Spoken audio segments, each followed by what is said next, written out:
This is Gotham TV Podcast, episode 112. It's our spoiler-filled discussion of the latest DC movie, Justice League.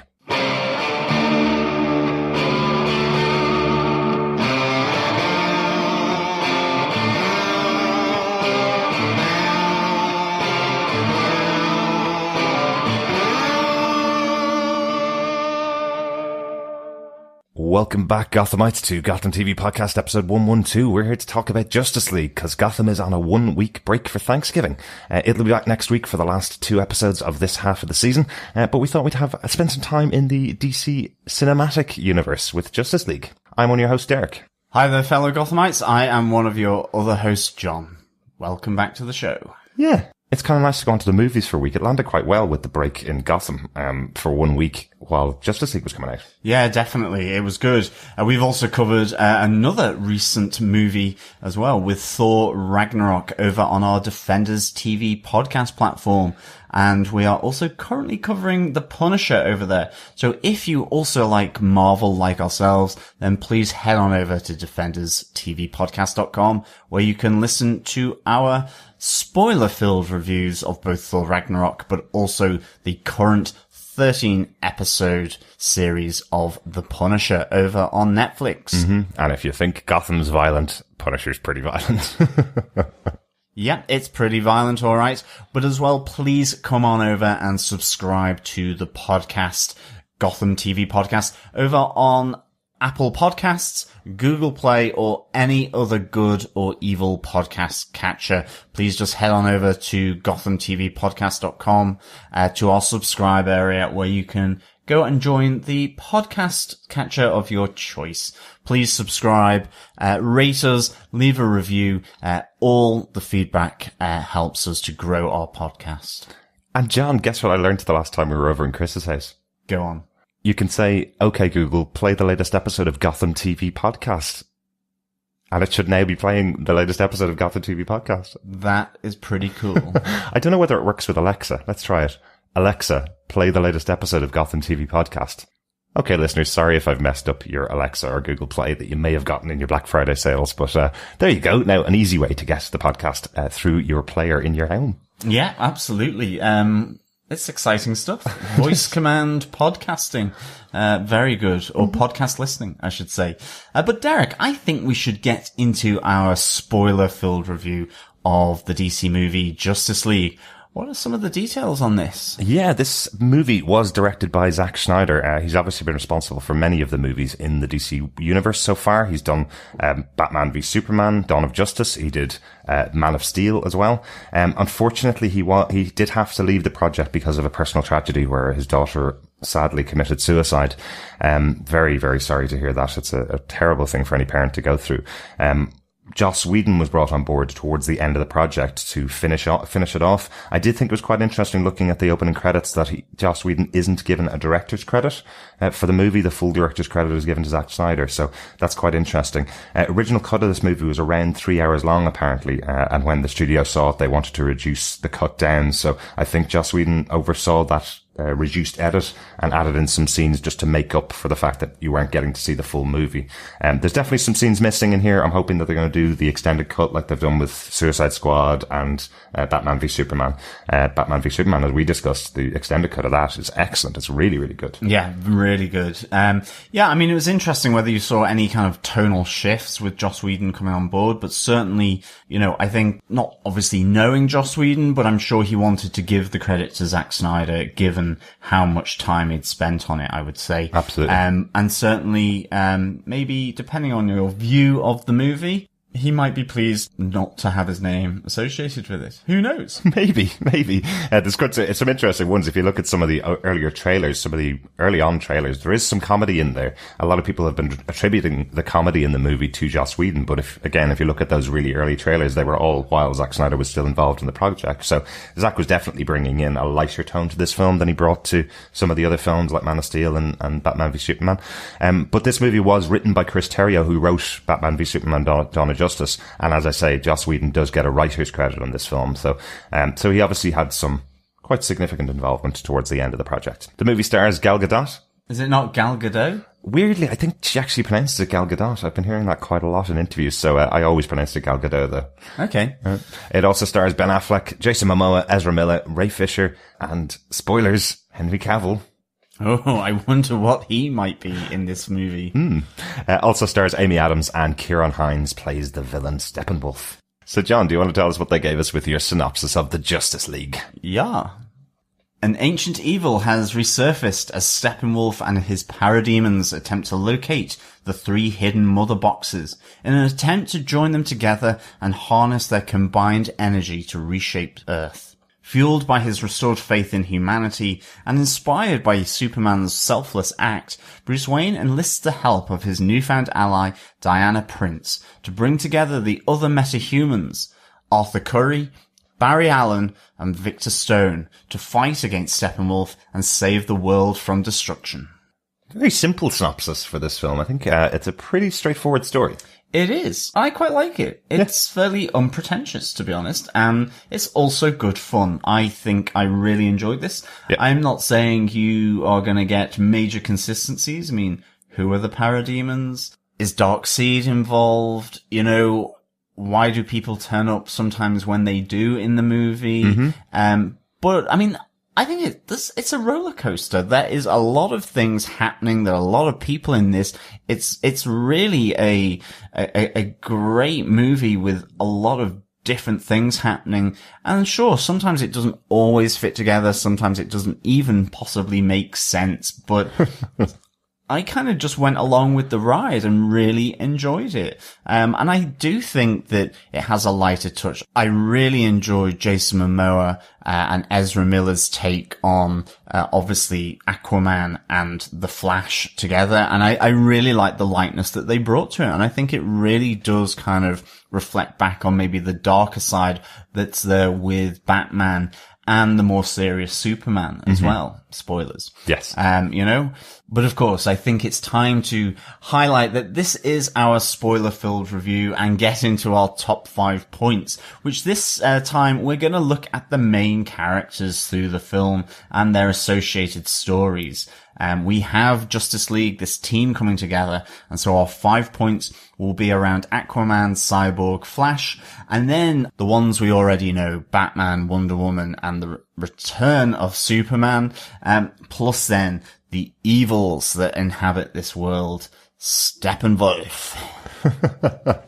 I like it. Yeah, let's kick it off with our first new character, the introduction to Aquaman, played by Jason Momoa. An interesting story, but I think he's probably the least well served in this film for me. His storyline's pretty straightforward. He's there helping out some people in Iceland, fixing things for them, getting food for them, but he's living half a life on land and half a life in ocean, and that's kind of his story. It feels like they're kind of saving him because his solo movie's coming up next. It's the next thing on the slate.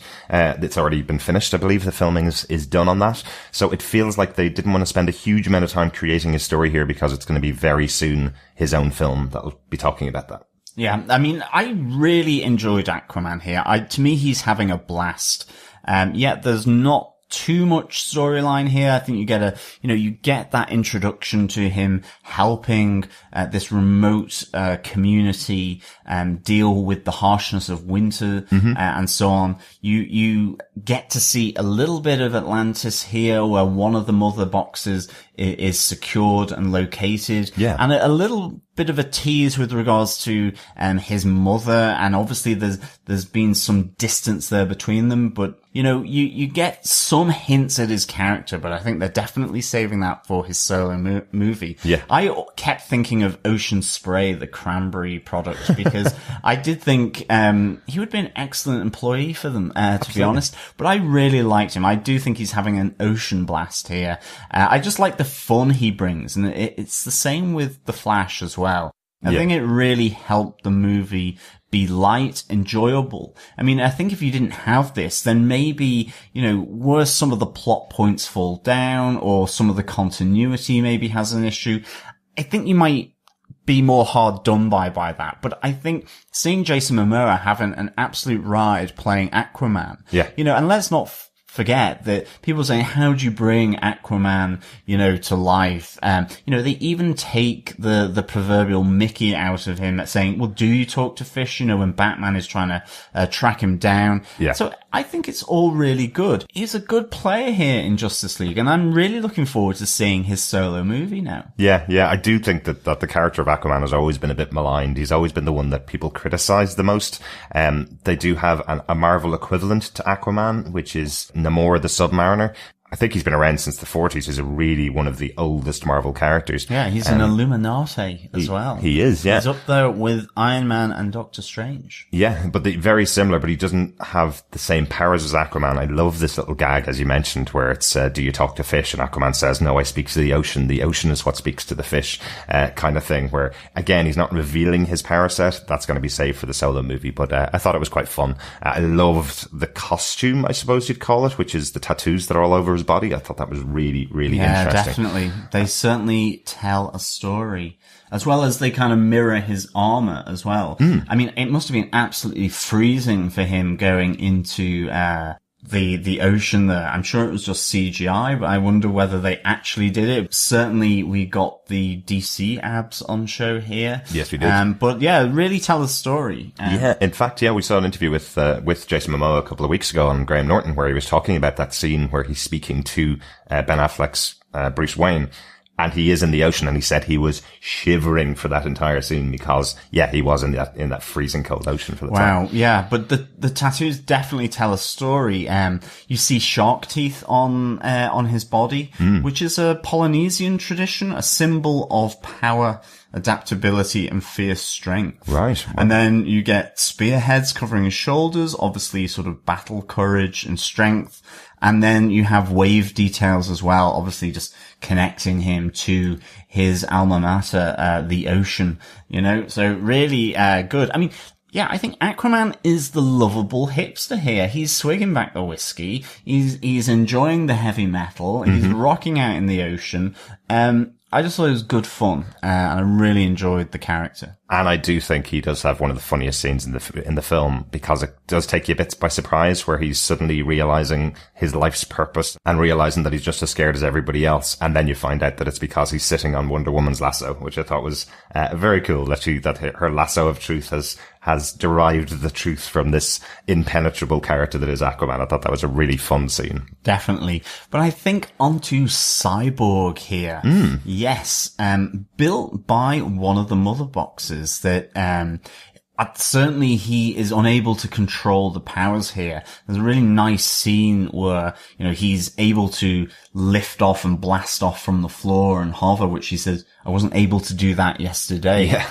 These new abilities that are coming to his suit, or his cyborg, his technological elements, all emanating from the mother box. And I really like that. And I have to say, I thought Victor Stone, this was a really good little story arc. It not only connected him to effectively the big threat here in this film, the mother boxes and them being joined by Steppenwolf, but you also have that really interesting relationship with his father, Silas Stone, where he's questioning him, why did you bring me back and not my mother?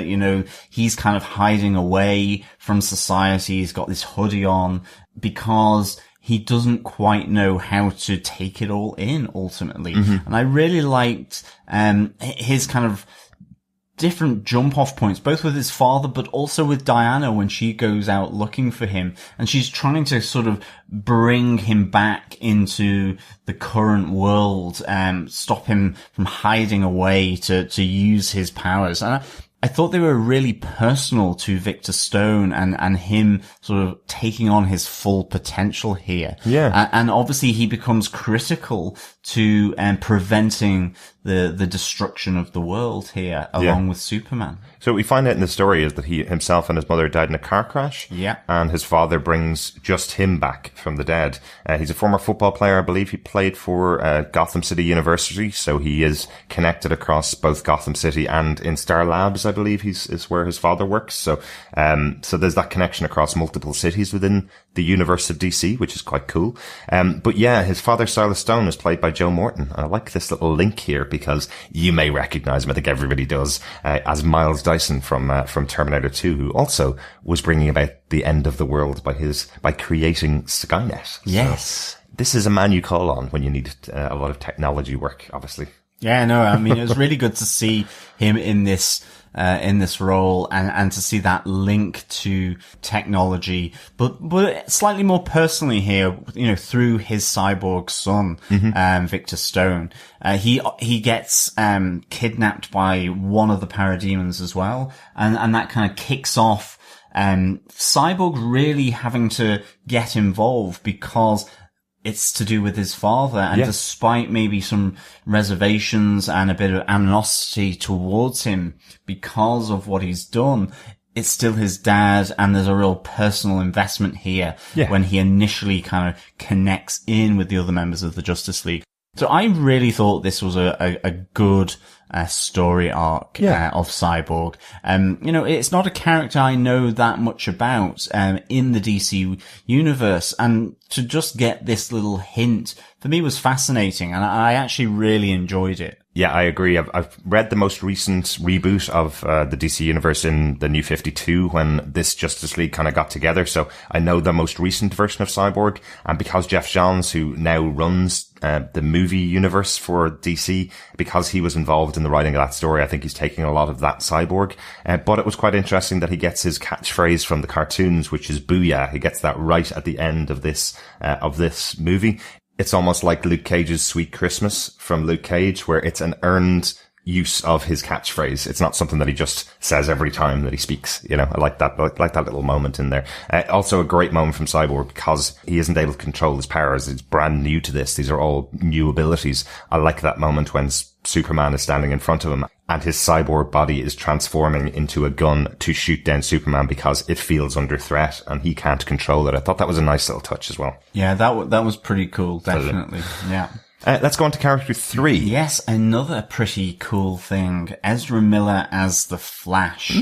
As I said already, I think he was fantastic fun in here.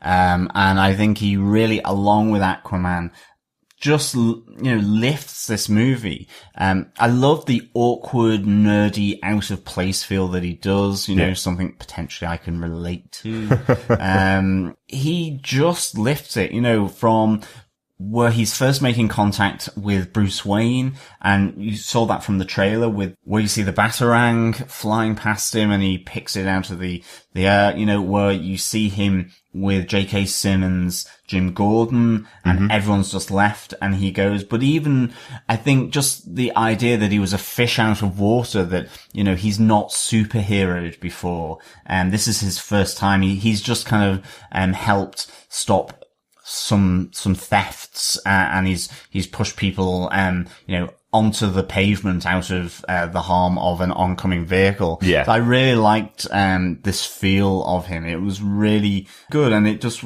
came with a lot of humor, which worked really well. Yeah, I agree with it. You would have thought that Aquaman would have been the fish out of water story in this, wouldn't you? You would have indeed. I really like. He doesn't want to go past any sushi restaurants.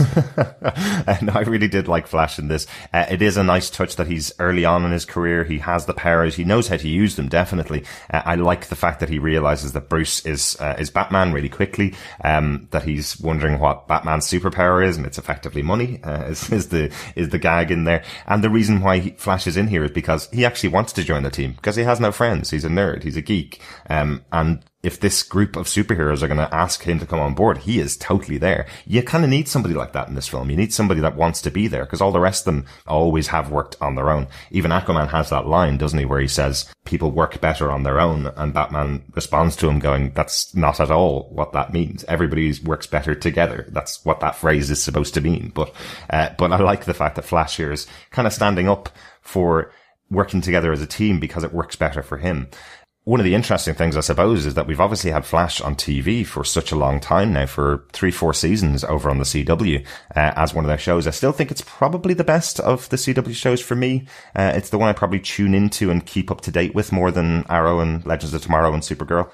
But with that comes the fact that we know his origin story really easily. It's pretty straightforward to see what they've done in this movie. And they hit all of the setup points. Definitely. For the things that you see in The Flash. The fact that his father's in jail for the death of his mother. The fact that he's now got a job and is working for the forensics lab, which is where we see him right at the start of the Flash TV show. Yeah. And of course his dad is played by Billy Crudup as well, who was in another Zack Snyder comic book movie, The Watchmen, playing Dr. Manhattan. That's right. Yes, that's with right. His blue body and his blue privates. Yes. I don't think you could forget those. No. If you've seen the movie. He also played the wonderful part in the movie Almost Famous, one of my favorite films. So really great to see Billy Crudup in here. Hopefully we'll see more if a Flash solo movie is announced. It hasn't been announced just yet. I think they're probably looking for probably 2022 or 2021 at this stage because they've got so many new movies on the slate. But I've really enjoyed this version of Flash, played by Ezra Miller. It was one of those ones where a lot of fans were hoping that Barry Allen could come over from the TV show and work in the movies as well. But I think this version works a bit better, a bit more fun, a bit younger, not on the beat as long as Barry Allen on the TV show has been. If you brought him over from the TV show, he just comes with a bit too much baggage. So probably a good idea to recast him and start from scratch in the movie universe. Definitely. I mean, even in his little hideout with all the technology there as well, there are a few little hints to Captain Cold with the cold resistant suit on the screen. Very so, cool. you know, all these things really probably couldn't have happened if you'd brought the Barry Allen from the TV show. Yeah. And even, you know, by the end of this film, he gets the job in the forensics lab at Star City Police Department. Again, something that would already have been happening if you'd brought Barry Allen over from the CW show. Yeah. So yeah, I think it had a different dynamic, the Flash here in this show. And I think it worked really well with the other two new members of this team, Cyborg and Aquaman. I thought they really meshed in nicely with Batman and Wonder Woman and Superman. Absolutely. The other good thing, obviously, that meshed Barry Allen in really well was the post-credit scene as well, where that brings to us like such a fantastic comic book reference of who would win in a race from east to west coast in America. Would it be Superman with his high speed flying, or would it be the Flash with his just simple high speed? Has to be the Flash, doesn't it? I've always thought this in my DC fandom. I've always thought if the Flash only has one superpower and it's super speed, he has to be faster than Superman. I think so. Tons of other powers to focus on. That's the way I've always thought about it. I know Superman's faster than a speeding bullet, but I think Flash is faster than a speeding bullet. Yeah. It's faster than time because he can break down the time barrier, and I know Superman he can pick bullets out of the air. So True. It must be the Flash. I think so. I'm going Team Flash with this race from east to west coast. Yeah, I do like it. A really good scene. Just a little nod to the fans. I know they've had this in the comic books a bunch of times, and it's never been very clear as to who the winner is. But I do like that they have this as a little note at the end of the film. My favorite scene of Flash in this movie is when they're having their first battle, and he says that he's never really done anything other than push people out of the way. And Batman just says to him, "Well, just save one." And when he saves one person, then he realizes, well, I could just save another one and then another one. I love that little moment where he's realizing how to use superpowers. It's not about saving hundreds of people. It's about saving one person at a time. Yeah, absolutely. It was really spot on, I think, with the casting and how the Flash works in this movie. Again, just really good. I think with that, on to some of the more established characters that we know and love from this new DC universe. Batman, Wonder Woman, and the return of Superman. It is very different in this film, the fact that they've kind of given each of the members of the cast their own arcs, isn't it? It's quite cool to do it that way. When you had something like the Avengers, the Marvel kind of equivalent to this, I suppose. You had a solo film for each different character. Everybody coming into that movie knew everything about those characters and just wanted to see how they formed as a group. Whereas in this film, each person is given their own arc to go through, throughout this film. So it's almost like everybody gets about 10, 15 minutes each, to explore their character. I love that it opens with Batman, that his moment is using a criminal in Gotham City to attract one of these parademons by showing the fear. It really felt like a Batman move. You know, I want you to fear me, which is the Christian Bale line from back in Batman Begins. Definitely, and that brings out the parademon that seems to thrive on fear. And really interesting because this is all going on in Gotham and Metropolis, these strange alien sightings that are kind of plaguing these two cities. Yeah. There are kidnappings as well. And of course, along with Batman, we get the new Jim Gordon as well, played by J.K. Simmons here. But we also get another detective from the Gotham world. And by Gotham world, I mean the TV world. We see Detective Crispus Allen here, played by Kobner Holbrook Smith. And he is one of the detectives, whilst walking on the floor of the police precinct, Jim is approached by one of his detectives who is handling all these cases around the kidnappings.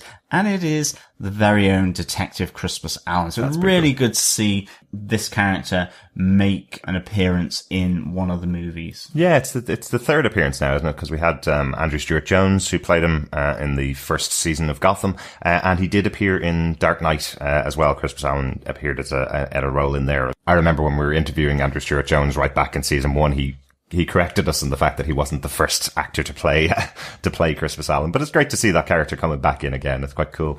Batman's arc in this movie, he does seem to start out as very much with his own death wish. He feels like he should have died in that incident at the end of Batman v Superman, not Superman, because Superman is the hope of the world. He's just the savior of Gotham. Which I think is a nice way to kind of keep that version of Batman alive, to keep that him kind of beating himself up about a decision that happened in the past, something that happened to him in the past. Yeah, definitely. And I think very much there is still that hint, that carry on of Batman v Superman, where Batman ultimately takes the decision to resurrect Superman using one of the mother boxes. And do you know what I love about that? It's how quickly he makes the decision. It's like, he realizes that the mother box has this power and goes, okay, well then we're going to have to use this to get Superman back, because this is my biggest regret now. I need to save Superman. He's been fighting crime for years and years in Gotham. He says because of Superman's powers, he may not have decomposed the way somebody else may have done on Earth.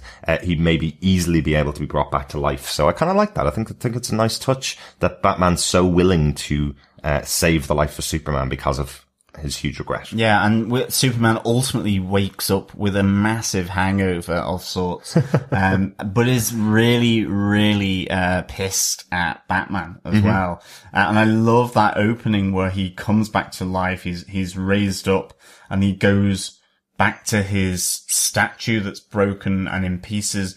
Is still this kind of memorial to his memory. Yeah. And then you have the remainder of the Justice League coming there, and Superman is angry. He's really wants to go after Batman. He's not entirely clear why he's there. He's confused, he's dazed. All his powers are kind of returning to him. And to be honest, at this stage, I was like thinking, are they going to do, evil Superman here? Is this going to happen? And I'm kind of pleased they didn't in the end. I'm glad that, Lois was able to take him off that ledge. And I like that reconnection back to his homestead, which was unfortunately up for sale. But, there was that reconnection there back in Kansas, with Lois Lane and also his mom as well. I thought that was a really nice touch. Martha, of course, being hugely important back in Batman v Superman as well. I'm not too sure whether if I was Lois Lane, I'd like to be referred to as the big guns, though. Absolutely. Not sure that was too complimentary of Batman. A bit on the nose, definitely. Yeah, I actually thought this was going to be the rest of the movie. I thought it was going to be the Justice League teaming up against bad Superman, like we've seen in Injustice, which is a comic book series based on a computer game, actually, where Superman turns bad and tries to take over the world. I thought that effectively the payback for bringing Superman back to life would be, well, you brought back Superman, but he's an evil Superman and he can kick every one of your asses 6 way from Sunday. Absolutely. And the thing about Injustice is that what happens is it's Lois Lane who gets killed, and that's what turns Superman. And so by the Joker. So for me, I was kind of thinking, okay, Superman has been raised back to life from the dead. Mm-hmm. Is Lois Lane going to be taken away from it in this movie? Now that doesn't happen, but it really was, there was that moment within the film where I was thinking, is she going to die? And then this kicks off additional story arcs either within this movie or it sets up other movies within the DC universe. But I'm glad they didn't play it like that ultimately, because I think having Steppenwolf and his reference to Darkseid was really, that was the big bad, and it needed to remain so, definitely. Yeah, well, we just haven't really had a happy Superman so far in these movies. So kind of good that we get the good, happy Superman towards the end of this film. That's really good. Speaking of Injustice, can I just say I'm a huge fan of those two games for the PlayStation 4. Really, really enjoy them. And a lot of the fight sequences seemed to come from that. I really liked that feeling of the epic moments of these epic battles between these superheroes and superpowered villains. I think that was quite cool. And it felt like they were taking a lot of cues from those fight sequences because they're so good. Yeah, definitely. Also, Wonder Woman, I thought she lights up this team. I really enjoyed her at the start being there on Lady Justice, really connected back there. I liked that she saw the massive fire going on at the Acropolis in Athens, set alight by her Amazonians, because of the attack by Steppenwolf, which I have to say was really good. I really enjoyed that whole attack scene. I thought it was really quite epic in its feel, and connecting it back to Wonder Woman through this sort of emergency beacon where effectively they set Athens on fire. Really good. Poor Athens. She's there tasked with bringing Cyborg into the fold, which I thought was a really interesting way, bringing that touch to sort of a distant Victor Stone, I thought was very good. And then she just kicks ass in all of the battles. I loved how she really went after Steppenwolf. You can sense the history that they have, the Amazonians with Steppenwolf. You really felt it. I thought it was just awesome. Yeah. And I like, again, as you say, I like the idea that Diana Prince, who is an ancient, she's an ancient warrior, goes for the most technologically advanced member of the Justice League. She's the one that brings him in. I think that's a nice little touch as well. Old and new. Yeah. Personally, I didn't think the battle that was on the island where Diana's from with the Amazons and Steppenwolf, I didn't actually think that was as good as the fight sequence that was in Wonder Woman, which explored how good fighters the Amazons are. I thought they were so wonderful to watch during Wonder Woman with the multiple arrows shooting and people dodging and fighting off horses and all that kind of stuff. I thought it was much better actually in Wonder Woman. We do see some criticisms to Wonder Woman from Batman, from Bruce Wayne, where he's effectively saying that she walked away from the world just because her partner, Steve Trevor, was killed, that she's walked away and not stepped up to the plate that's been set by Superman, for example. Superman has been a hero for the entire world. Everybody knows who he is, but nobody has heard of Wonder Woman, even though she was out there during World War One. Yeah, it was a nice tie-in to really sort of effectively get her on board and to link it to her criticism of him trying to resurrect Superman, that she really was against that. And he's saying, well, there's no one else because you haven't done it because of Steve Trevor. So it was a good criticism of Diana Prince and of Wonder Woman. And I like her response that she accepts it. She's not defensive about it. She kind of takes it on board. And I think that is one of the qualities of Wonder Woman as a character. She is just so open and so mindful of humanity.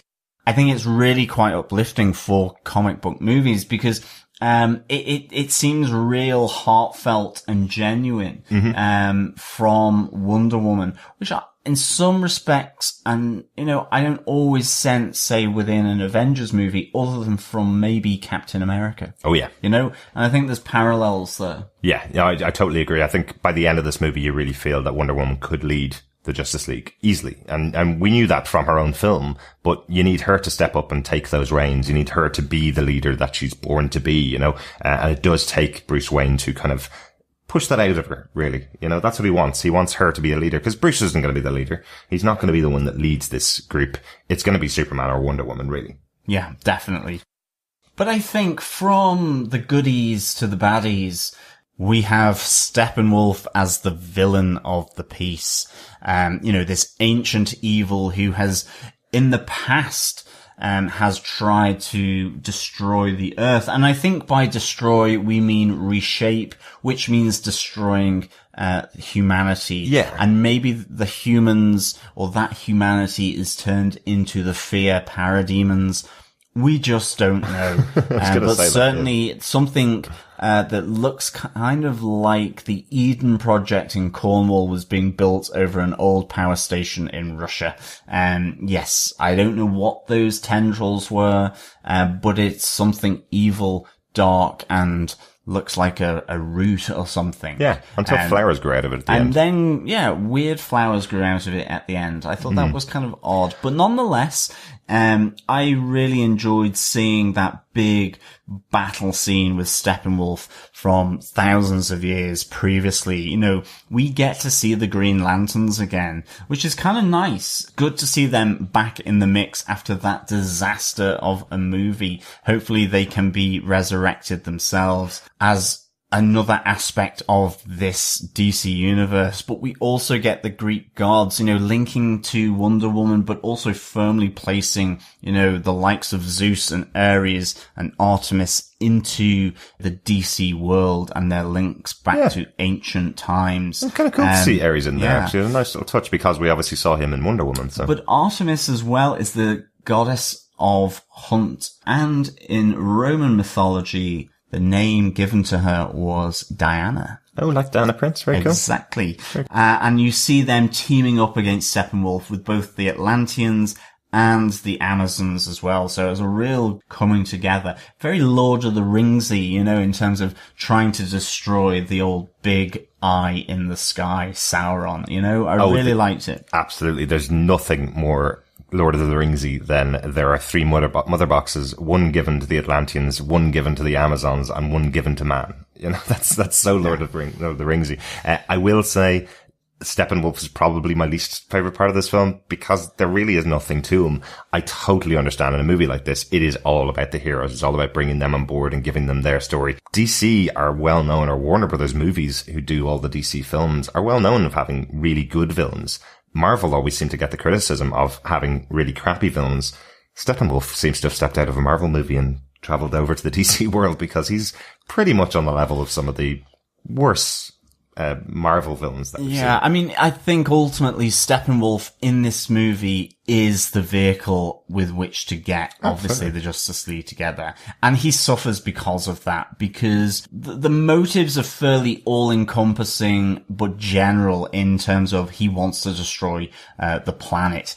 But of course, there is no better way to get a team of disparate people in different parts of the world with different motivations coming together than the destruction of the world and saving the human race. Yeah. And in fact, the ideal excuse to resurrect Superman. So, I mean, I think he does suffer greatly from that, but he's good in a battle. Yes. He can soak up a lot of damage.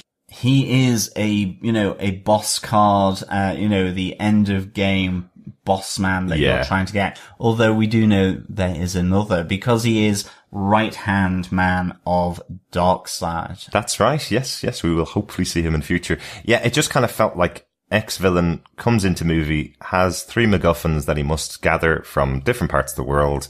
That's kind of all we need, right? Yeah, grand, that'll do. Off we go. Is he the end of level boss? Is he the big bad? Because really all it takes is you bring back Superman and Superman kicks his ass. Like, you know, if we didn't have Superman in this, they wouldn't have won. I'm not really too sure on this whole idea of the Justice League anymore after they've all formed together, because really what they formed together to do was bring Superman back from the dead and get him back into the fight so he can beat your villain here. Yeah, I mean, I think the weirdest part for me actually in this was they do that. They bring Superman back because he is seemingly the only person that can stop Steppenwolf. Well, we know that's not the case, because it requires the combined efforts of Atlanteans, ancient Greek gods, Amazons, as well as Green Lanterns to come in. So we know that he can be stopped and banished from the world. But I think here, rather than whole civilizations coming together, it's about individuals, and so you need a powerful individual, absolutely. But I do think Diana could equally have given him a run for his money, certainly. I think the weirdest thing for me on this was that they bring Superman back, Superman comes in to do the job, and then decides to fly out to save all the humans. And Barry Allen is doing that as well by pushing the car, which was great fun. I enjoyed that. But it was like, I know, Superman, you're needed here. That's the best way to save all the humans. Take him out, quick, smartish, and then the humans will be saved. Just save one, John. That's what I'd say to you. That's what Batman And that's what says. Barry Allen did. Yeah. I do kind of feel this is something that the writer of Batman v Superman, Dawn of Justice, the writer of this film, I feel like it's something that he always has to make up for because of the criticism of Superman destroying Metropolis, back in Man of Steel. It feels like he's always trying to make up for the fact that Superman went to kill the villain rather than save the people, once in his life. It feels like Superman's made that decision now that he's going to save people, not kill. That's kind of what this moment for Superman feels like. So he does have an arc in this film again, even though he's probably got the shortest amount of screen time because he had to come back from the dead. It does feel like he has made that decision now. Superman was very early on in his career back in Man of Steel.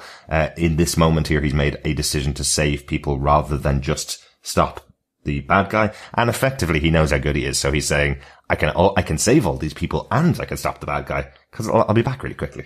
Yeah, although I think him moving an apartment block was really hilarious. Silly. Yeah. It was hilarious. It was silly, hilarious, but it was still silly. Yeah. And also, I didn't quite understand, did Steppenwolf control the parademons, or were they just an army of Darkseid that then obviously consumed Steppenwolf, the Swedish rock band, from the late 70s. Well, Steppenwolf is the American rock band that did Born to Be Wild. Exactly. Right? But I do think, for his parademons suddenly turned on him for no apparent reason other than he was then consumed by fear. Yes. And I understand that, but then that's a really dangerous maneuver to have them as your kind of army backing you up, that they could turn on you because you get a little scared. The villains don't get scared. I know, and I do think that was strange. And maybe that is because the parademons ultimately are controlled and bossed around by Darkseid rather than Steppenwolf. Maybe he was just lent them, It's like a loan. I think you're probably right. I think they're probably more likely working for Darkseid. But for me, I don't know, it feels like a real comic book move. It was set up in page 1 of the comic book, or the first minute of this film, effectively, where Bruce goes, they're attracted to fear, they will come and attack fear, and the end of the movie is that they have created fear in Steppenwolf. So they attack him. I think that's kind of, it's a real comic book type. Definitely. I did like when the parademons self-destructed that he or she left the 3 boxes on the brick wall. And I liked how that was connected in with Aquaman's mythology, with that community that he was saving as well. I thought that was kind of interesting. Yeah, definitely. Lots of comic book moments in this movie. Yes. I think that's our top 5 about the movie. A couple of notes about it. We've already talked about one of the post-credit scenes, which was Flash vs. Superman, a nice little enjoyable one. The final post-credit scene in the movie shows us that Lex Luthor has broken out of Arkham Asylum. So we do get a visit to Arkham Asylum in this, and it looks very like Arkham Asylum in Gotham, actually. I thought that was quite interesting. But we see that he's broken out and is now on a ship with his shaved head, very like our comic book Lex Luthor, and is visited on his yacht by another villain of the DC universe, Deathstroke. And he broaches the subject of setting up their own league, or their own Legion of Doom, or the Injustice League, maybe. We're not sure which exact version of the bad guys he's looking to set up, but a nice little moment there because we're obviously setting up for Justice League 2, which will be coming out in a couple of years' time. Deathstroke here is played by Joe Manganiello, who was in True Blood and is no stranger to superhero films. He also played Flash Thompson back in the first Spider-Man, Tobey Maguire's Spider-Man. Yes, he did, yeah. It'd be interesting to see the Legion of Doom established. Absolutely. Because we do get to see the Hall of Justice, the converted Wayne Manor that Bruce has neglected for so long, suddenly getting a little sprucey Bruce up, Yeah, that'd be interesting to see how that works, you know, because it could be where it is just a character soup if we're not careful. A bit like with the Infinity Wars for Marvel, you know, how does a movie deal with so many characters on the screen at once? I think it's going to be really interesting to see how these two studios handle that. I think it'll be interesting. Can I ask a question, John, just as our resident Christopher Nolan expert, I suppose, on the Gotham TV podcast? Is this moment with Bruce Wayne going back to Wayne Manor to set up the Justice League or the Hall of Justice, is that a reference to Batman Begins, where Wayne Manor has been destroyed by Ra's al Ghul? Because I don't think he was back in it in Dark Knight. I would love to say that it is, to be honest, because I think that would be a really nice tie back to the Nolan universe.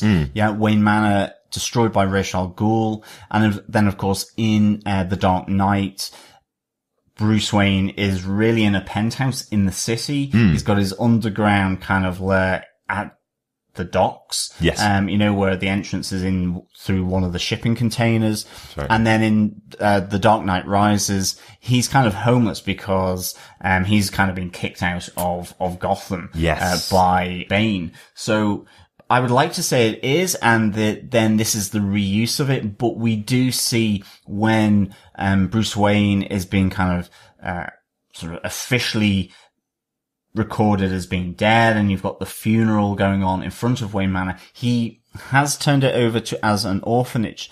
So if it were, well, then Bruce Wayne has basically made all the orphans homeless again, right. And has kicked them out in order to redestroy Wayne Manor, so then it can be rebuilt again as the Hall of Justice. So it isn't really, but it would have been a nice touch, if it had, because it would have connected it to the Nolan verse. But actually, really, I think what this is saying now is that the Nolan universe is completely separate from this new incarnation of the DC wider universe. Yeah. At least with regards to Wayne Manor. I think we probably knew that as well. Then again, somebody could have just destroyed Wayne Manor at a later stage. You never know. A couple of other links, I suppose, to the other movies in the past. Yeah, this was really good. The links to Tim Burton's Batman movie. We have the reference to exploding wind-up penguins from Alfred. And of course, that's with the penguin from Batman Returns. We also see Ace Chemicals, where Jack Napier, played by Jack Nicholson, falls into the vat of chemicals to resurface as the Joker. And also in Suicide Squad, where the Joker and Harley Quinn were having their bath, I suppose. Yes, I suppose. Yeah. And of course, what's really nice here is we get the little hints at Danny Elfman's original theme tune as well, which was just so cool, with the Batmobile running through and getting that typical Elfman theme coming through. Also, Superman's original theme pops up as well. Again, some nice little nods here back to some of the oldest versions of this franchise, back to Tim Burton's and also the original Superman with Christopher Reeve. And obviously we do get Wonder Woman's theme from Batman v Superman. That one's obvious, but I have heard, and has been pointed out in our Facebook group, that you also hear the Flash's original theme from the Flash TV show. Okay, excellent. Yeah, cool. That's really cool. And I suppose some of the new elements here, we see Janus Cosmetics assigned there in one of the fly-throughs of Gotham, which comes to Roman, and aka the Black Mask as he becomes. Oh, yes, very cool. We've seen him on Gotham as well. Yeah. One of my notes for it, I did like that a lot of the cast of Game of Thrones are here. Obviously, we've got Jason Momoa, who plays Aquaman. He played Khal Drogo in the first season of Game of Thrones. We've got Ciarán Hinds, who plays Steppenwolf. He played Mance Rayder for a couple of episodes on Game of Thrones. And we also have Michael Hatton, who is the criminal in the bank who's being kicked around by Wonder Woman. He played the evil Roose Bolton on Game of Thrones as well. So yeah, a big Game of Thrones love in there, I think. Definitely. I love Michael Hatton. Definitely. Such a great character as Roose Bolton. Such an evil man. I also believe there was a cameo with Jimmy Olsen as a cop, but I'm not entirely sure about that. But I have read that he was playing a cop there where people are being saved from a car accident by Flash. Oh, okay. I didn't see that. Interesting. I'm sure there's a bunch of other stuff that we'll see when we get to see this on Blu-ray in the future. So I think that's our notes and our points for Justice League. John, how would you rate Justice League overall? For me, I would give this 4 Flash wins over Superman out of 5. But I say that with a qualification, and I think that is to sit back, relax, and enjoy the spectacle, the humor, and these iconic characters coming together. I think if you're looking for tight storytelling with huge harmonization and consistency in the plot, I don't think you're going to get that. This is about these superheroes coming together to defeat a big bad. And I think ultimately, if none of the characters, and I think this is why we've done it by character for our 5 points, if none of these characters worked individually or together, I think it would have been an absolute nightmare of a movie. Mm-hmm. However, I think The Flash is fantastic. Ezra Miller does a great job here of playing The Flash. And I think you have to remember, he's battling against this idea of, why are we recasting The Flash in the movie world? He's had to deal with that. I think Jason Momoa just has so much fun, and I think his character works really well in this grouping of 5. And again, I think you have to realize Aquaman has been fighting this battle of why are you having such a lame hero ultimately in the movie? And he's not. He's really good. Well, you don't want to say that to Jason Momoa. No, anyway. Absolutely. And I don't think it's very generous of people saying that. I think he does a really good job of bringing this character to life, as does Ray Fisher with Cyborg. This is a really deep character here with a real personal problem and issue and disconnect that he has by being turned into a cyborg by his father. And I think that story arc is really good. And again, he works so well with Wonder Woman, with Diana Prince, and it's great to see her back. Gal Gadot is bringing such a great character to life. And I think, the criticism of Ben Affleck as Batman, I don't get it. I don't get where it's coming from at all. So for me, all these characters coming together along with Superman, that's to me what this movie is about. And that's why I give it 4 out of 5. Right. Yeah, I'd probably go a little bit lower. I'd probably go around 3 out of 5. I don't normally give a ratings to our episodes, but for me, this is definitely one of those movies that you could just sit back, relax. I found myself smiling most of the way through this film, and I have to say, you can definitely tell something about Zack Snyder. He loves comic books. There are so many moments that just feel like covers or splash pages from comic books in this movie. We watched Thor Ragnarok, as we mentioned earlier on. I gave that kind of a middling review as well, because I felt it's a comedy. It doesn't really have any respect for the characters, as you'd seen them in the Marvel universe. It felt like a comedy that was just throwing line after line of humor at you. This feels different. This feels like a fun movie rather than a comedy. It feels like it's throwing comedy moments from a character's perspective in there. They're not saying lines that are out of character. They're saying lines that are funny, genuinely as a comic book fan. So personally, I'd probably rate Justice League slightly higher than Thor if we're going to do a comparison between the two most recent superhero movies. What I mean by that is, when I came out of this in the cinema, I wanted to go back in and see it again immediately afterwards. With Thor, I was probably feeling, if I go back in again, I'm going to know all the jokes, so I'm going to wait 6 months until I've forgotten the jokes and watch it again. So very different experience between those two movies. To rate it in the rest of the DC universe of films, certainly not of the level of Wonder Woman, but you had one character in there that you were able to focus on and give a really good story to. This movie has to focus on many different characters, and I think it does a really good job there. So, probably a bit better than Batman v Superman, definitely better than Suicide Squad, which I watched earlier on in the week. I also watched Green Lantern again, John. I'm sorry. Oh, no wonder you were depressed during the week after seeing those two movies. I really did enjoy Suicide Squad again. I must say, it was. You mean the 2-hour music video? That is exactly what I was going to say. It does feel like every character has a music video going on throughout it, including Enchantress, who dances her way through the final scene of that movie. So it doesn't really feel as good as it was when I saw it in the cinema. This movie does feel like one I really want to go back and see again. We got to see it in 3D. I really enjoyed that. I think it worked quite well for some of those scenes. As I say, some beautiful palettes used there by Zack Snyder and probably by Joss Whedon, who did some of the direction for the reshoots. Some beautiful palettes and stuff that felt really like a comic book. And I love comic book movies. I've always loved comic book movies. Right back to when I saw Superman as a kid. I've always loved comic book films. A lot of the stuff that has been in the cinema in the past has been trying to change these into movies based on the storyline in comic books rather than the artwork in comic books. And hey, guess what? I pick up comic books to look at beautiful artwork and read good stories as well. So it feels like they've done something cool here.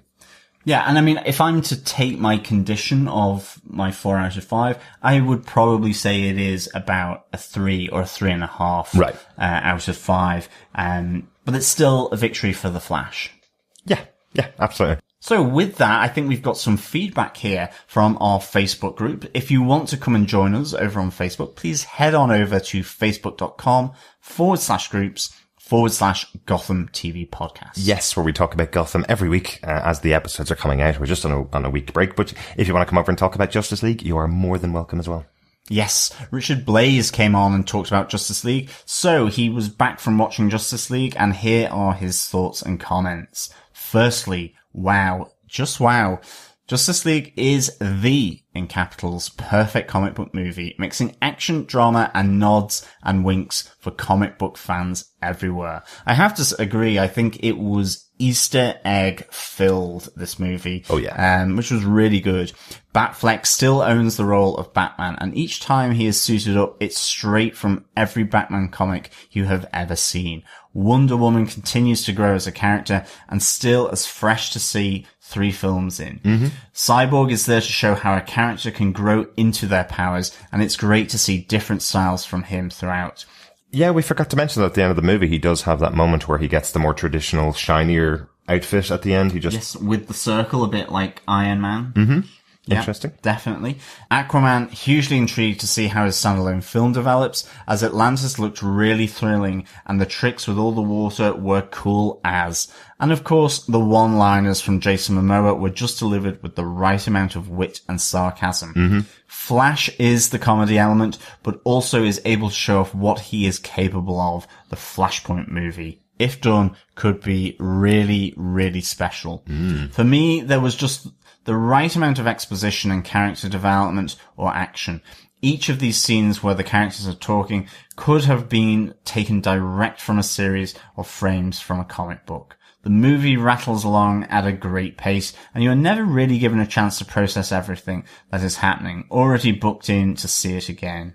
I'd purposefully kept away from any reviews so I could go in cold to see it. I'd seen Henry Cavill at the press conference, and when Superman shows up at the beginning, albeit via someone's camera phone, I genuinely thought that was going to be it. Yeah, a nice little gag with the kids filming on their camera phone, saying they were recording it for their podcast. Yeah, definitely.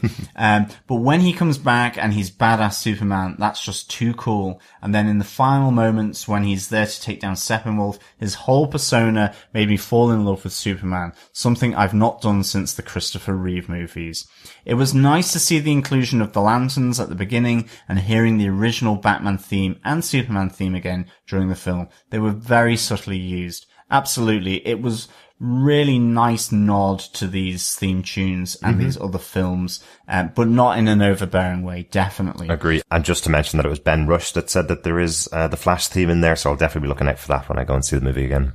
Yeah. Finally, Richard goes on to say, and in the scenes in the credits, the race between Flash and Superman is just a bit of fun, but is nice to see. But the big reveal of Lex and Deathstroke looking absolutely stunning was great to see, and I hope they stick with the idea of the baddies getting it together.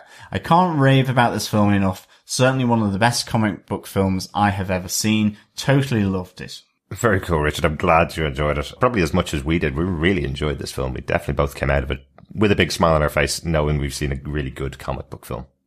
Definitely. Dylan Exner also pointed out, I couldn't help but notice that Batman's first scene was on a rooftop with a pigeon coop. Reminds me of a certain location from Gotham. Yes, a pigeon coop where Firefly and the young Selina Kyle hang out. And of course, Bruce Wayne visits frequently. Mm-hmm. Yes, nice little touch. Absolutely. And we received some feedback through by email as well. You can head on over to your email and just email us at feedback@gothamtvpodcast.com. Yes, Claire Payne sent us in her thoughts about Justice League. She says, escapism is something I've always associated with the cinema, and seeing the Justice League was no different. The Justice League was more than I expected. It had a good plot line, great action sequences which showed off our heroes individually and together with great balance of humour, and we never forget that they are human. Danny Elfman's score was also very memorable throughout the film. Let's start with the negatives. It was too short, and you could see by the editing where parts of scenes had been removed. Steppenwolf was an okay villain. He had a good connection to the Amazonians, Atlanteans, and the human race, but as we all know, DC have great films. Ben Affleck really proves how good he is at being Bruce Wayne and Batman. Seeing him do more action sequences compared to Batman vs Superman was perfect. His relationship and actual respect for Diana really comes through in Ben's performance. Batman's humour was another enjoyable moment in coping with being part of the team. I enjoyed Jeremy Irons as Alfred much more this time around, his conversation with Bruce and how Superman is a beacon of hope and that Clark was always more human than he is. Yeah, that's a really good moment actually from Alfred and Bruce, where effectively Bruce is saying that even though Superman's an alien, he's more human than Bruce is because he has more of a connection to the human race than Bruce has ever allowed himself to have. Absolutely. Claire goes on to say, Gal Gadot as the awesome Wonder Woman again did not disappoint. Diana has a great way of logical thinking, but wanting to know what is right and in her heart. Her doubts of bringing back Superman from the dead was a good question, but didn't cause a huge rift amongst the League. Bruce asking her why she hides herself away after all she is Wonder Woman and is another beacon of hope, and what she stands for. It has been said on several occasions Gal Gadot has been born to play the part, and I 100% agree. She's a scene stealer and incredibly believable. It was so good to see the Amazonians back and how they battle at the beginning of the film with Steppenwolf. I had my doubts about Aquaman, but they were gone within minutes. Jason Momoa was brilliant. Atlantis was beautiful and really gave you a tease to the oceanic world in a solo film next year. One of the funniest moments was Aquaman didn't realise when he sat on Wonder Woman's lasso of truth and started reeling off how he really felt about the quest he's on. Ray Fisher as Cyborg, for me personally, had a really interesting backstory, and I liked how he looked and bonded with each of the League as the film went on. Cyborg's natural surprise at what his abilities are was great to watch, and I was happy to see his father survive. I also liked his shy but confident abilities to be a very important part of this League. Yeah, definitely. I thought that kind of humbleness from his character, despite his immense power and abilities, was really, really cool. Yeah, completely agree, Claire. Definitely. Yeah, definitely agree. Really enjoyed Ray Fisher in this role. Claire goes on to say, Ezra Miller as the Flash was another character that really stood out. Ezra in his own right is an exceptional actor. His story with his father being in prison shows his own personal difficulties with life and why people have brunch. Bruce Wayne believing that he is an essential part of the League, even though we have seen in the trailer where Barry asks for Bruce Wayne's superpower, felt just as fresh in the film. Special effects in how Barry uses his lightning speed was excellent and gave me goosebumps. The flash with Superman in the end credits where they race each other to the Pacific Ocean was my favourite. In the two end of credit scenes, I really hope there will be a Flashpoint movie made with Ezra in the role. Yeah, I'm really hoping that, as I say, they haven't announced The Flash as a movie in the future. It's a Flash standalone movie. They are expecting that Flashpoint will be that movie. In the comic book, that's what ends the old DC universe and starts the new 52 effectively. So quite a huge moment from comic books. And it's written by Jeff Johns. So very likely that he will steer things that way in the future. Yeah, almost certainly, in fact. And Claire says the way the Justice League was promoted by keeping Superman quiet until the film was released was a good decision. Even though we saw Clark in the last trailer released at New York Comic Con, it made you feel Lois was dreaming about him, but that was not the case. Superman being brought back from the dead was a valid decision and done really well. His confusion and anger was great to watch, and it's not until Alfred brings Lois Lane to see him that he really remembers who he was and can be again. Superman getting involved in the final scenes with the League was a brilliant way to wrap up a fun, entertaining film. The human part of the film was what surprised me, and I appreciated the grief that Lois, Bruce's guilt, and Clark's mother Martha discussed and experienced. Amy Adams is a fantastic Lois, and Diane Lane makes a believable Superman mother. Overall, I found the Justice League to be a fun, cool, entertaining movie. The characters work incredibly well together, and all have been cast perfectly. In my own personal way, I can see why we got a darker, grittier Man of Steel and Batman v Superman, but Justice League showed a lighter side, even though they were saving the world. Thank you, Claire, for that. Yeah, definitely. It was such a good, fun movie. And I agree, it was certainly lighter. And I think such a great character introduction to the three new characters and maintaining what we already have in Wonder Woman, Batman and Superman. Definitely. I really like that moment as well. I didn't mention it in the podcast, but I really like that moment where we find out that Bruce buys back Clark's family home for his mother. But not only does that, he buys the entire bank because he just has a problem. And as we've seen in Gotham, young Bruce Wayne buys an entire club because he's not being let in by the bouncer on the door. So this is something that's been going on for his entire career now, we see. Yes.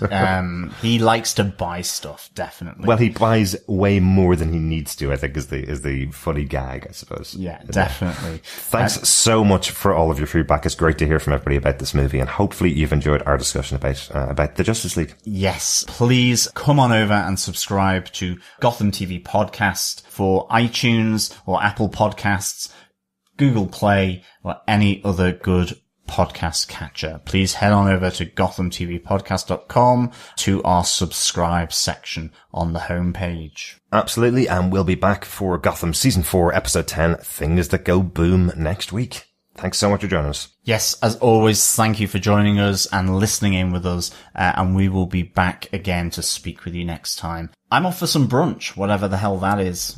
Bye.